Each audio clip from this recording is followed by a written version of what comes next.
Hi, I'm Cody, here with our lead tech Red, and today we're going to be talking about chain and sprocket related bike maintenance. First, I want to discuss the chain's construction and why it's important to keep them clean and properly lubed. One way you can keep that clean is with a good chain cleaner. There's a few out there. There's one that we have here for an example, and a good brush.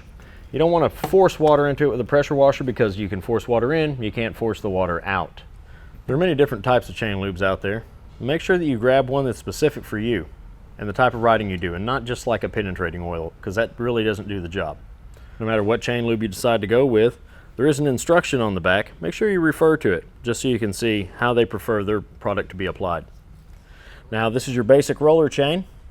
With a roller chain, it has rollers on the inside and pins that go through the dowel that holds the roller. So whenever you lube your chain, you want to make sure that you spray it toward the inside of the inside plate. That way it has a better chance of getting underneath the roller. Now, what about chain and sprocket life? Because it's a common practice to change the chain more regularly than the sprockets. What do you have to say about that? You should change the chain and sprocket at the same time, because the sprockets have created a wear pattern in the chain, and thus the chain has created a wear pattern on the sprockets. If you replace only one component, it's going to cause that to prematurely wear, and you're going to be replacing it a lot faster.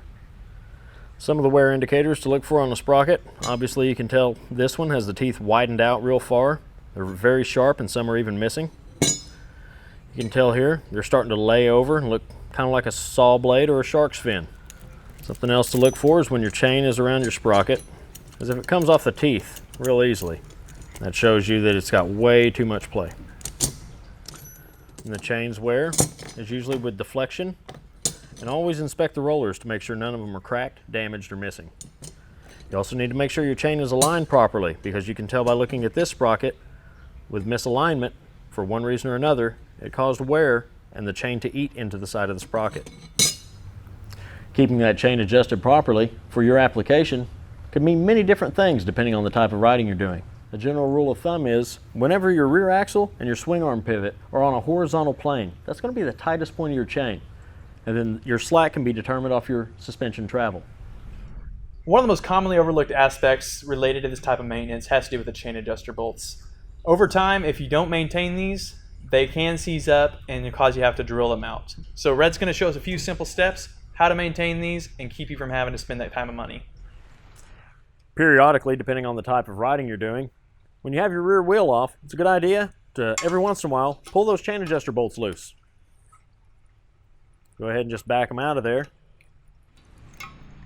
Once you have the bolt out, always look inside the hole. It's not a bad idea to take a brush and clean up inside there where the threads are, blow it out, and then take some grease and put it up inside the hole. And what that does is actually, it will lubricate the threads as the bolt goes in, because the lubrication that we put on the bolt, not all of it will make it to the end of the threads. If we were inside there with a little camera watching, it kind of wipes off as it goes up the threads. And I use an anti-seize lubricant to keep it from locking into the threads. And that will also help dissipate any water that tries to get by the threads, as long as that grease can stay there. And as you start to put it back in,